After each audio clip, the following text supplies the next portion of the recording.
Welcome back to the deep dive. It is Tuesday, January 20th, 2026. And honestly, looking at the news, if you feel like the world has been turned completely upside down in just the last 3 weeks, you're definitely not alone. It has been a breathless start to the year, to put it mildly. I mean, we are watching history being written in, well, in bold capital letters. We have to talk about Venezuela, and I don't just mean the headlines. We really need to unpack what just happened, because on the surface, it looks like a standard military operation. Right. U.S. forces go in, regime change, chaos follows. Exactly. But what we're seeing right now, just a couple of weeks later, is, well, it's strange. It's organized, and it involves a massive, massive amount of oil. It's arguably the most significant geopolitical shift in the Western Hemisphere in decades. And you're right, it isn't just about the military strike. It's really about the acquisition. Right. So let's set the scene. Operation Absolute Resolve, January 3rd. What exactly went down? Okay, so if we look at the timeline, it was 2 a.m. Venezuelan time on January 3rd. The United States executes a series of precision strikes in Caracas.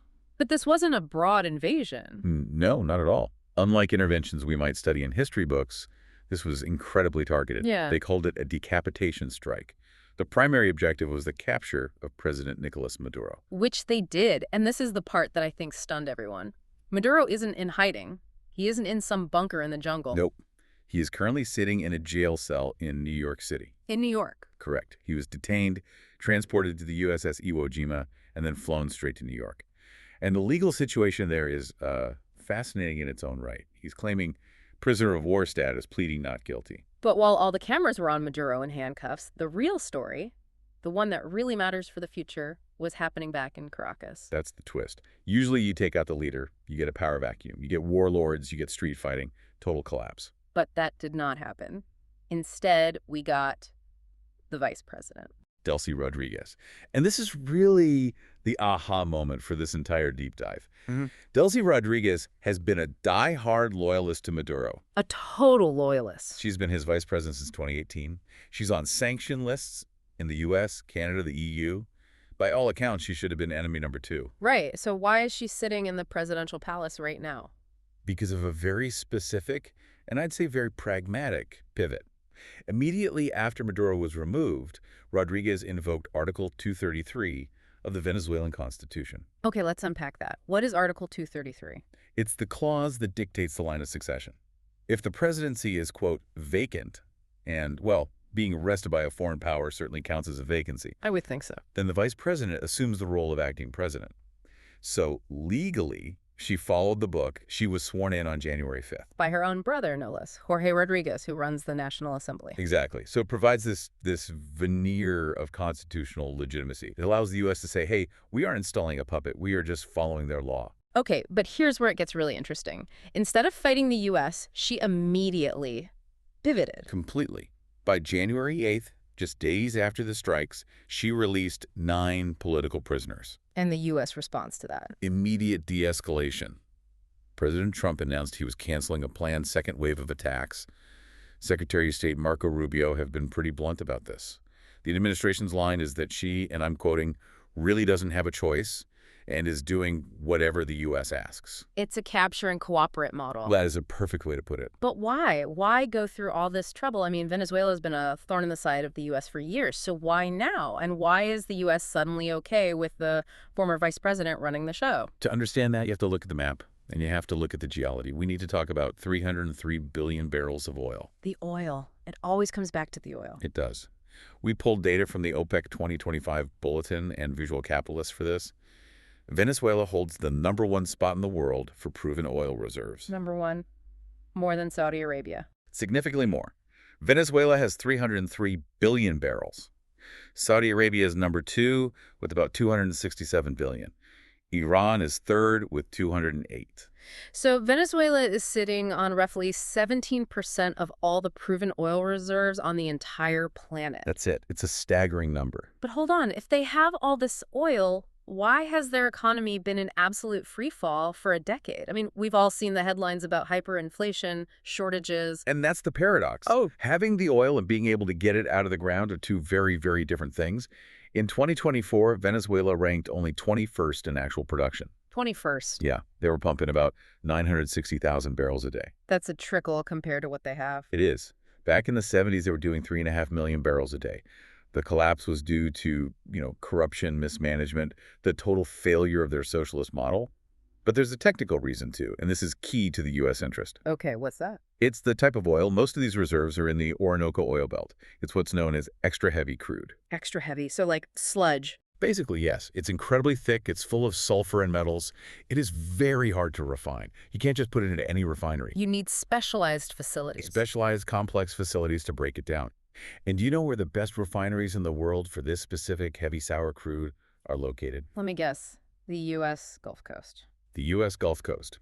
Companies like Valero, Phillips 66, they built their refineries decades ago specifically to handle this type of oil. It is a geological lock and key. Venezuela has the sludge. The U.S. has the only machinery that can efficiently turn it into gasoline and diesel at scale. Exactly. So by taking control, or at least, asserting this level of influence, the U.S. is reconnecting that supply chain. Which brings us to how they're actually controlling it. Because they didn't just seize the president, they seized the revenue. Yes. And this is the part that critics are calling piracy. I think I saw a piece from Nation of Change that used the word gangsterism. I saw that one too. Yeah. So how is this legal? Well, it's certainly controversial. But legally, the U.S. is using a very sophisticated mechanism. On January 9th, President Trump signed Executive Order 14373. And the title of that order is? The title itself is fascinating. Safeguarding Venezuelan oil revenue for the good of the American and Venezuelan people. Safeguarding. That word is doing a lot of heavy lifting there. It is. Here's how it works. The U.S. declared a national emergency regarding these assets. They have effectively created a closed financial loop. When Venezuelan oil is sold, the money does not go to the central bank in Caracas.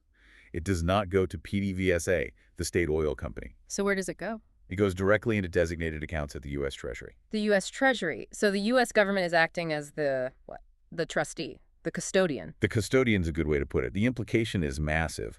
First, it shields the money from private creditors. Okay, so companies that Venezuela owes money to can't sue to seize those funds. Correct. But more importantly, the Delcy Rodriguez government cannot touch a dime of that money without explicit permission from the United States.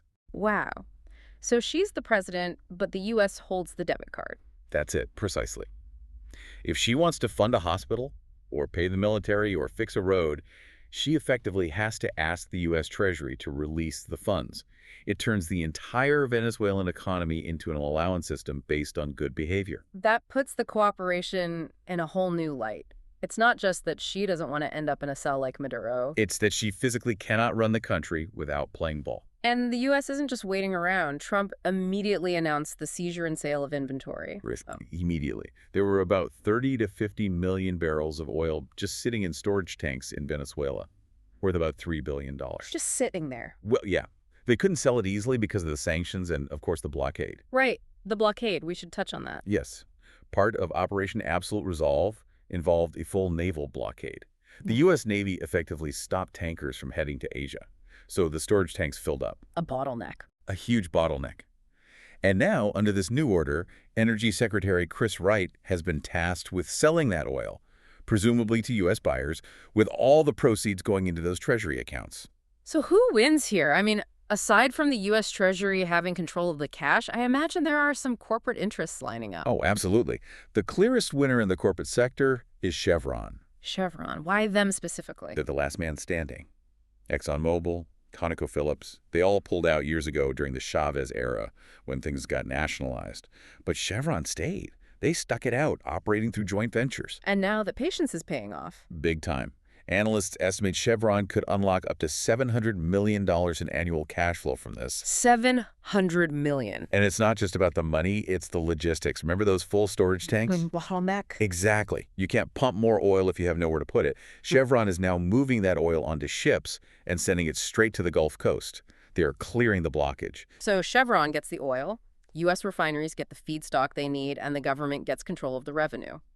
What about the geopolitical angle? You called it a checkmate move earlier. This is what Secretary of State Rubio is focused on.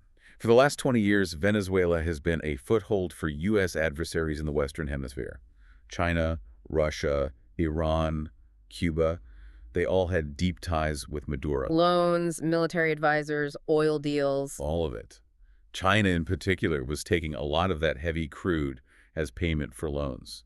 The Trump administration has reportedly made it a non-negotiable condition of this new arrangement. Venezuela must sever those ties. Jeez, kick them out. Kick them out. No more Chinese access to that oil supply. No more Iranian influence.